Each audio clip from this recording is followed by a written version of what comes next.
Hello, we're just down near the Foregate Road. Thought we'd come and do some Gamba grass today. No rain around, which is good. So straight away, as soon as we've pulled up, we've found a few big Gamba plants. So this is one just here.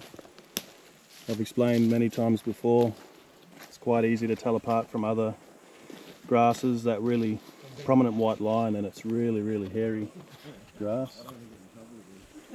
So that's Gamba there. And then you got a different size one here. It's another Gamba plant. And you got a heap of natives around us.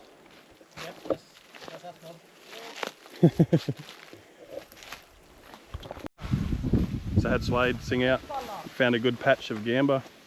So we came to this spot earlier in the year when those first seeds kind of germinated. And you can see here in front of me now how much. So anything that's kind of glistening or has hairs in that white line, so pretty much wherever I'm pointing the camera now, this is just one big patch of Gamba goes right through there. And then you got a bigger plant just here. Again, obvious white line, hairy, kind of stands out once you get used to it.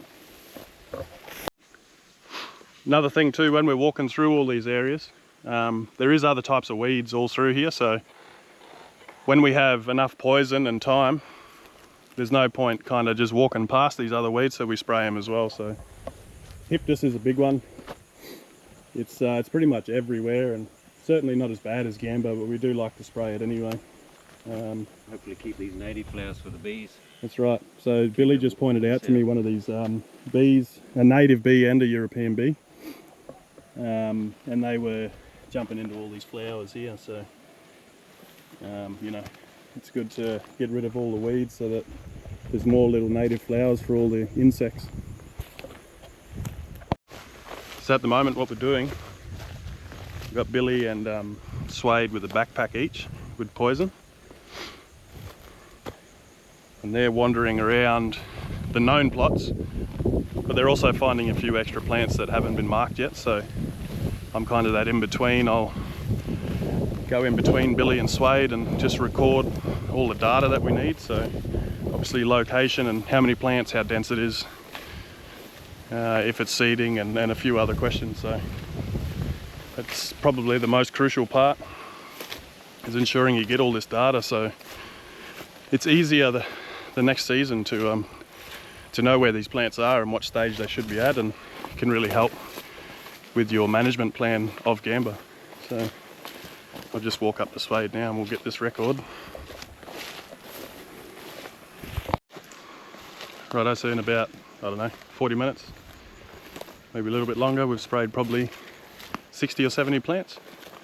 Just in this one kind of, I don't know, 200 by 200 or 100 by 200 meters. Managed to spray quite a lot of plants, so that's really good. So we're just gonna go back to the buggy, get a cold drink, and move on to the next patch and see if we can find some more.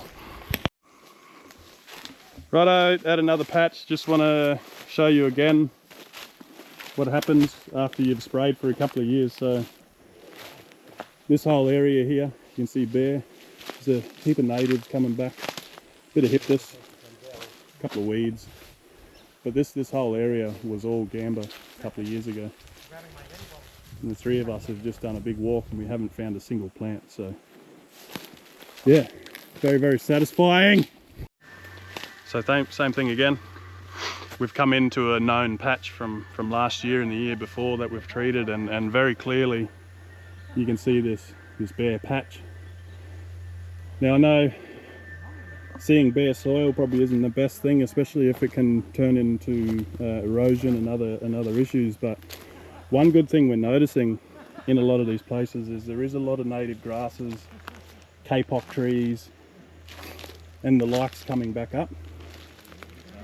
So it's not all bad. We just got Billy going to spray or treat these Gamba plants here. So we're using a Biactive, which is a chemical. It is glyphosate, but it's fish and frog friendly. So we use this just to lessen how much chemicals actually in the soil or on the plant, and it doesn't kill fish and frogs and all that kind of stuff, and we're right near water, which is just down in front there, so much better. Same thing as I mentioned before, there's bees all through here. because of all these beautiful flowers that are out at the moment. You got all these yellow and purple flowers, and when you're standing still, all you can hear is just the bees buzzing around. So, and again, this area used to have gamba. You can kind of see the bare patches of soil where the glyphosate has really killed off all the weed, and what's left is yeah, these little native flowers and native grasses. So it's really good to see. Did you get this one, Billy? So we're just going back through an area we've sprayed multiple years now, and you'll see in front of me here is like bare patches. This is where we've used Roundup to kill off previous plants, and then what we're finding is just little individual plants like this one here, real small. It's sort of hiding in amongst the native, and sometimes it's really easy to miss them. Billy sprayed, for example, Billy sprayed 3 plants here. One that an animal's eaten, buffalo and horse, which made it even harder to find. And you got this one here. And then as he's wandered off to look for the next one, you can see why it's nearly impossible to see that one in there. So it's always good to have a couple of people just checking up, because you only got to miss one for it to seed, and then it'll start again. So microphone's on.